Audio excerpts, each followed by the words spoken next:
Everybody, our session today is divided into two parts. There's section 1, which we are going to talk about the effects of difficult people, and then section 2, we're actually going to talk about those difficult personalities and how to address each one and hopefully improve your situation.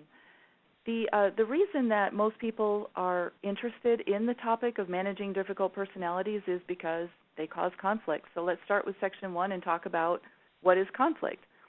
Conflict is any kind of disagreement. So those disagreements, as we know now, are not necessarily a bad thing. They can actually contribute to more creative solutions, to better problem, longer-lasting problems, solutions, better problem analysis. So they can be a good thing, but they become a problem when personalities get into conflict, and they become negative when issues become personal or remain unresolved. They become personal as a consequence of the differences between our personalities. So in order to manage those conflicts, we need to understand how the differences in personalities feed our disagreements. So, difficult people. So what I'm going to ask you all to do is I'd like to create a little interaction here is chat in some of these answers. I'm going to ask you some questions, and if you will, chat in your answers or your comments, and we can share them with everybody. And put those into the chat field. If you have questions for me, put that into the Q&A field. You have access to both, and that way all the answers get in through the chat won't bury all the questions in the Q&A, and I'll try to address everything in the questions and answers as well. So who are difficult people to you? Go ahead and chat that in the chat box. Unyielding without reason, they don't want to collaborate. All stakeholders, wow. They challenge everything. There's lots of negativity, big egos. They don't listen.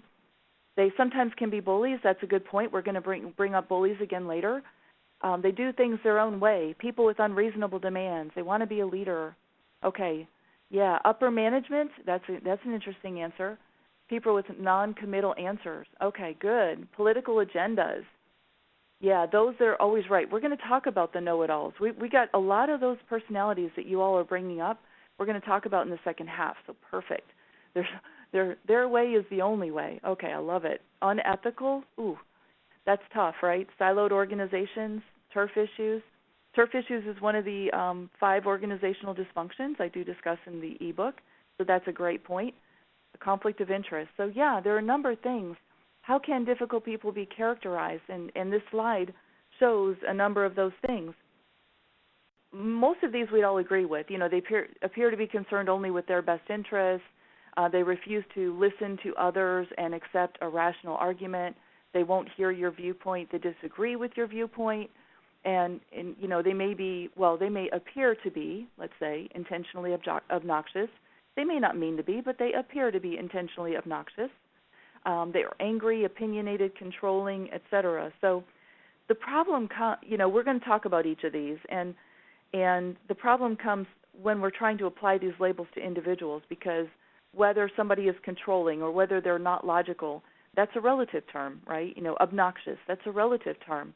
Also, who is difficult for each of us is going to vary from person to person. If for some people, a very strong personality is no problem at all. They actually enjoy that discussion, okay? But others find that very stressful and find that to be a difficult personality. So bottom line, no matter what you find difficult, what is their effect? Difficult people basically make it harder and less pleasant for us to get work done.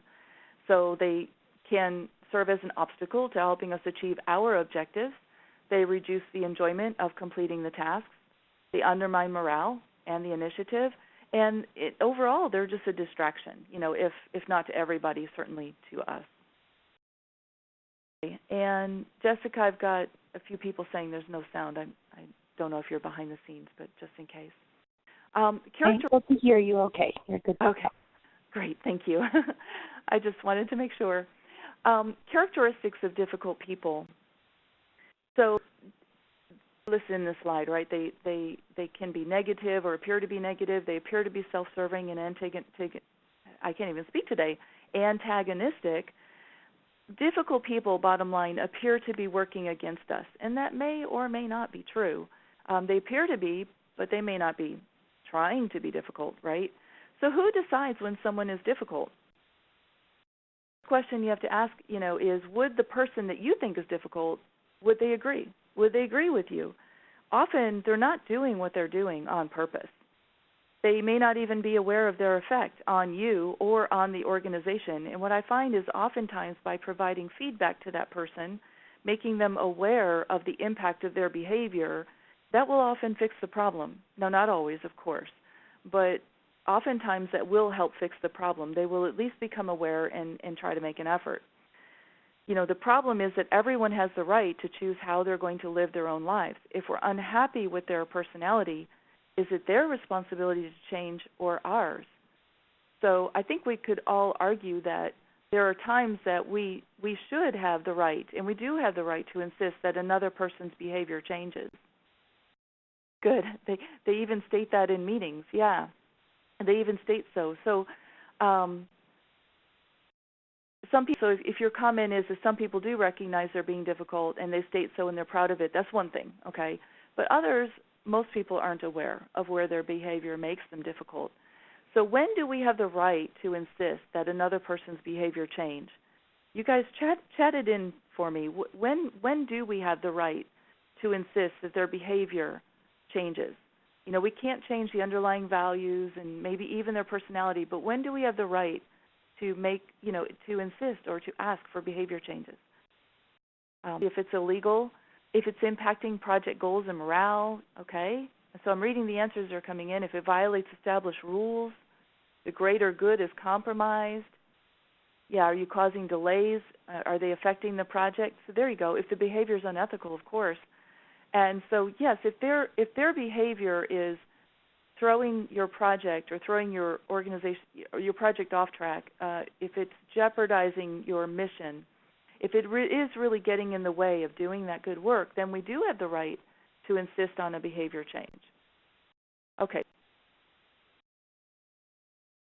In general, people react emotionally to the conflict that is caused by these difficult people. So these emotional reactions could include things like what's listed on the slide: frustration and anger, annoyance, fear. They could feel threatened or challenged.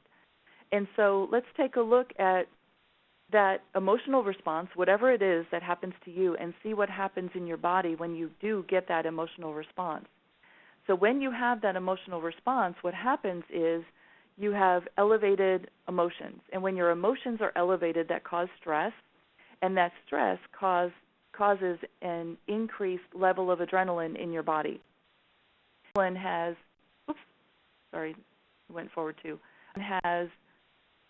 multiple effects in our body.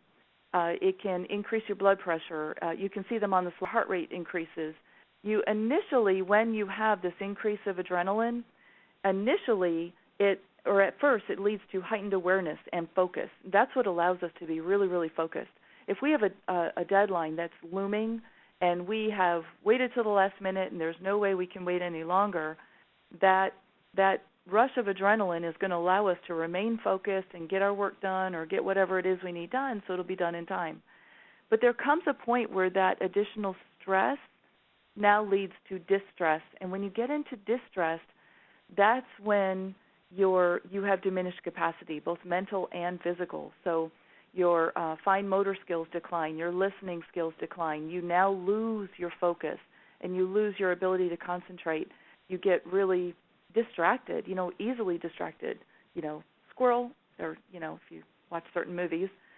So it's the squirrel effect, as I like to say, or we call it the BSO syndrome, bright, shiny object syndrome. You're just really, really easily distracted. And as your anger and adrenaline levels rise, the quality and the clarity of your thinking will go down. So it has a very negative impact. And at the peak of your anger, at the peak of all that adrenaline, you are least capable of making good decisions. Emotions, they work against